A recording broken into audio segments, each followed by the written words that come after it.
So far, so good. Yung first 100 days ni President BBM bilang Pangulo ng Pilipinas. Pero bago ang 100 days niya ay may pinalabas na issue itong ilang vlogger na ma-impluwensyang babaeng ahas sa Malacanang. Ay malinaw sa revelasyon na may nangingialam nga sa desisyon ni Pangulong Bongbong Marcos at ang masaklap nito ay hindi marunong kumilala at sumunod sa batas ang nangingialam sa Pangulo. Kinumpirmang may nakikialam sa loob ng Malacanang. Manang Aimee, sinabi ding pugad ng ahas ang palasyong tinitirahan ngayon ni President Bongbong Marcos. Sa Malacanang ay wala naman ibang ma-impluwensyang babae dyan maliban kay First Lady Lisa. Ang tanong ko kasi sa mga vlogger na ito, sino ba yung tinutukoy ninyong ma-impluwensyang babaeng ahas sa Malacanang? Bakit hindi ninyo mapangalanan? At sinisisi pa ata ninyo ang pag-resign ng 4 na tilalagang kabinete, si Executive Secretary Vic Rodriguez, si Press Secretary Trixie Angeles, si COA Secretary Jose Calida, at si DICT Secretary Ivan Uy. Kung po natin pag-usapan itong mga nagsipag-resign na mga appointee, ay para po sa mga vlogger na kulang po sa pag-aunawa, ay baka nagkamali kayo na tawagin ng ahas si First Lady Lisa. That is a wrong choice of word. Bakit? First Lady yan, asawa yan ng presidente. Paano yan maging ahas? Ang gusto lang yan ay sa kapakanan, sa kabubuti ng kanyang asawa. Wrong choice of words po kayo na tawagin siyang babaeng ahas sa palasyo. Baka kasi ang presidente ay si Bongbong Marcos, asawa niya. Kayo mga vlogger, supporter lang kayo. Dahil wala kayong choice, ayaw nyo kay Lini. Kaya sumuporta kay Bongbong Marcos. At baka kayo ang lalabas na ahas at hindi ang First Lady. Kaya yung ginamit ninyong word na yan, mali yan. Ngayon, sinisi nyo yung babae, tinatawag yung babaeng ahas,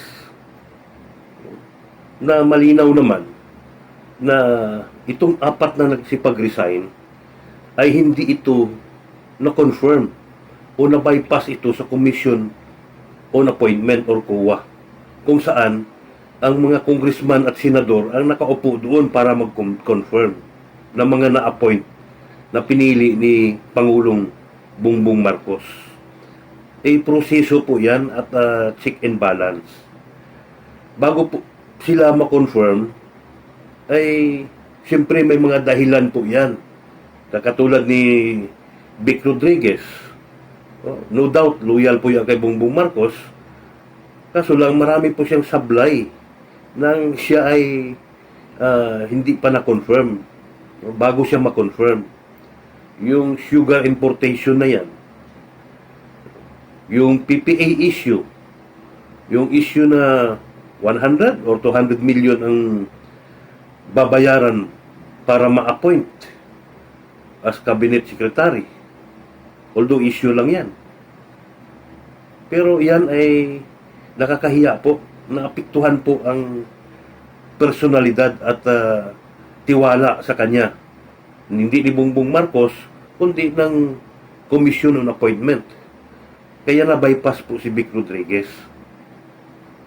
At ang pumalit po ay ang retired justice na si Bersamin. Tungkol naman po kay Press Secretary Trixie, nang pumunta po sa Amerika si Bongbong Marcos, mayroon pong embarrassing statement si Trixie Angeles. Sinabi niya na si BBM lang daw ang pinagbigyan na bisita ni US President Biden or Biden, which is in fact marami palang pinagbigyan na bisita si Presidente Biden o Biden. So yun po ay nakakahiya po, embarrassing po yan. At may isa pa atang kapalpakan si Trixie Angeles na maapektuhan din po ang kanyang confirmation bilang press secretary. Ito naman si Yucalida, no doubt magaling po to, idol ko po ito. Magaling po to in public service. Kaso lang, maraming kumontra. Marami ang kumunot ang noo noong siya ay na-appoint sa Commission on Audit. So, siguro isa ito sa dahilan na hindi po siya na-confirm at hindi po na-reappoint dahil siguro ang sa isip ng Pangulo ay pagbigyan natin ng iba na ma-appoint sa pwesto na yan na wala tayong maging problema sa Commission on Appointment. Ang sa DICT naman, secretary na si Ivan Oy, ay ganoon din po. Hindi din po na-confirm ng Commission on Appointment. So, wala pong kinalaman si First Lady Lisa dito. Kasi ang first choice na kay BBM, ito ang mga trusted ko, ito ang mga iupo ko. Alam niya mga loyal na tao sa kanya yan. Maliban kay Trixie Angeles, na dating kontra sa mga Marcos yan. Pero lahat naman tayo, may karapatan tayo magbago ng choices natin. Na-appoint niya yan, mayroon siyang trust and confidence. Ang problema, itong COA, hindi sila na-confirm dahil may mga issue sila na maapektuhan yung kanilang confirmation. Sabihin ninyo, bakit apat? Di ba sign niya na mayroong problema ang present administration? Hindi normal. Hindi naman kasi ang presidente ang nag-appoint, siya lang din ang magko-confirm. In fact, normal yan. Sa panahon ni Fidel Ramos, parang 4 na beses siyang nagpalit ng executive secretary.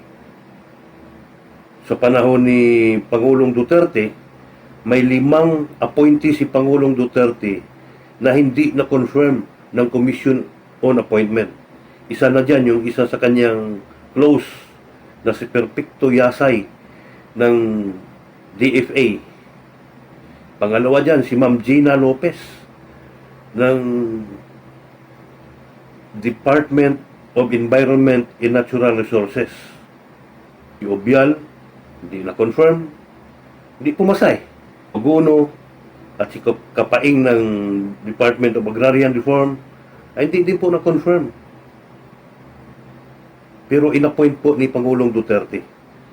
Kaya wala pong option kundi kumuha ulit at magbigay ng panibagong appointee na papasa sa Commission on Appointment. Si Congressman Edsel Lagman nagbigay ng komento ng payo kay BBM. Ang sabi niya, mag-ingat sa pagpili ng mga i-appoint na sekretary. Kasi po, pera ng gobyerno ang ginagastos sa mga departamento na iyan.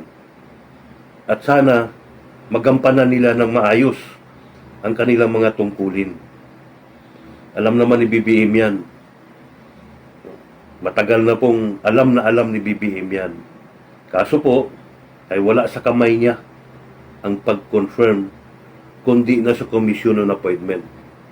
Ngayon, itong mga hilaw na vlogger na ito, tukuyin nyo kung sino sinasabi nyo na ahas, ma-influensyang ahas sa Malacanang.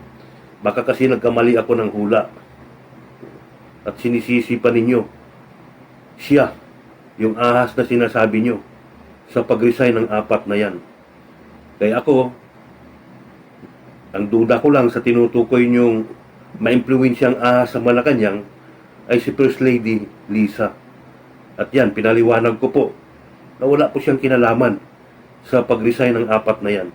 Ang dahilan po, naging sablay sila sa function nila at hindi sila na-confirm ng commission on appointment. Yan po ang malinaw. Maraming salamat guys. Hanggang sa muli.